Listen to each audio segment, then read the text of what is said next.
김필선 권사님 쌍지팡이 들고 한 걸음 두 걸음 걸으시고 그러는데 아들, 딸, 사위, 며느리, 손자, 손녀 모든 그 어려움을 다 씻어내기 위해서 41선을 8차례도 넘으시는 것 같아.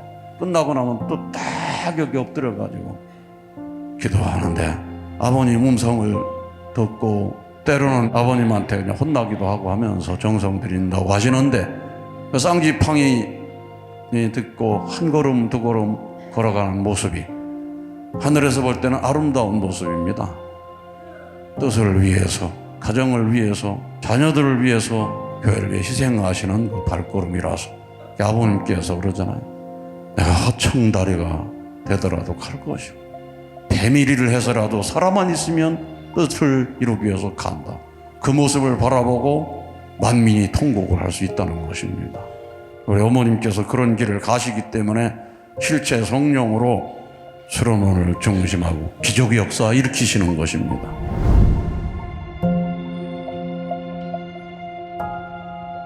영계에서 아버님과 효진님, 몽진님, 대모님 비롯한 절대 선정들이 하고자 하는 일을 도와줄 수 있는 그런 사람으로 점점 성장해 가기 때문에 앞으로 미래가 얼만큼 성장할지 우리는 측량할 수 없습니다. 아무도 가보지 못한 전인미답의 길로 하늘은 우리 2세, 3세들을 이끌고 가시는 것입니다. 불교인들이 삼천대천 세계를 통하기 위해서 얼마나 명상을 하고 얼마나 정성을 들입니까? 그렇게 정성을 들여도 그 도의 세계를 통하기 쉽지 않은데 우리 영성수련생들은 40일 만에 껍질을 벗어가지고 새로운 세계로 들어가는 그런 사람들이 생깁니다. 참 부모님의 공로로 우리가 하늘 부모님의 아들, 딸로 다시 태어났구나. 한 부모님 말씀에 의하면 축복 자녀의 가치는 예수님보다 귀한 자리에 태어났다고 하는 말씀도 있습니다.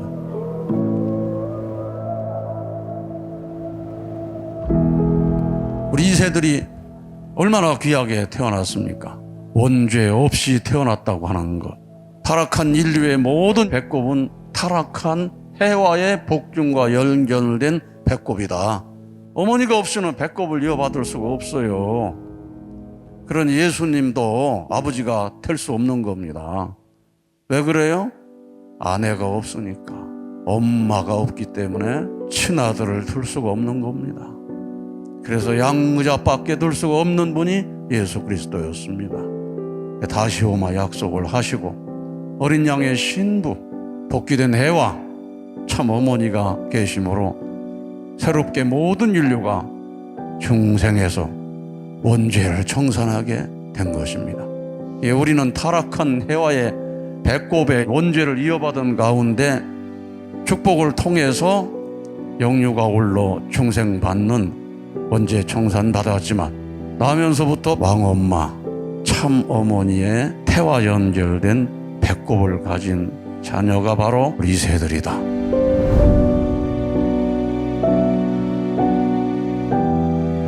부모를 천년만년 모시고도 부족한 마음을 가질 때 천운이 온다는 말씀을 탁 뽑았다고 그랬어요. 참 시부모를 30년 동안 모신 이야기가 참 감동을 줬습니다. 30년 모시고도 잘 모시지 못했다는 우리 그 일본 선교사 참 위대한 분이십니다. 본연의 자리를 복귀하지 못한 상태에 있는 시부모라면 얼마나 힘들겠는가. 그 마음을 계속 발전시켜 나가면 하늘의 심정을 치유라는 놀라운 자리에 들어갈 겁니다. 가정생활도 모심의 생활도 다 수행이다 하고 생각하고 가정생활은 천국생활의 훈련장이다 그랬잖아요. 자기 마음을 0점으로 내려놓는다는 거 그건 쉽지 않습니다.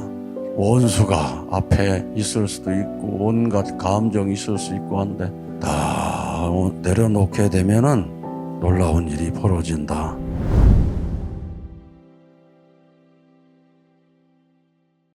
이은희 수련생은 아버지에 대한 혐오감에 휩싸이니 아버지 사랑이 보이지 않았다고 그랬어요.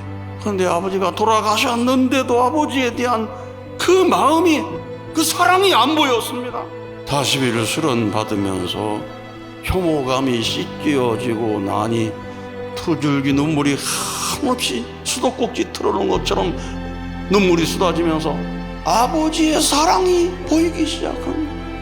술에 취해 들어오면서도 미안하다고 아이스크림 사오던 사랑도 보이고, 평생 살면서 하늘 부모님의 사랑을 받고 있지만은 하늘 부모님의 사랑이 안 보이는 것입니다. 참 부모님 생애 노정이 얼마나 비참한 일생을 걸어왔습니다.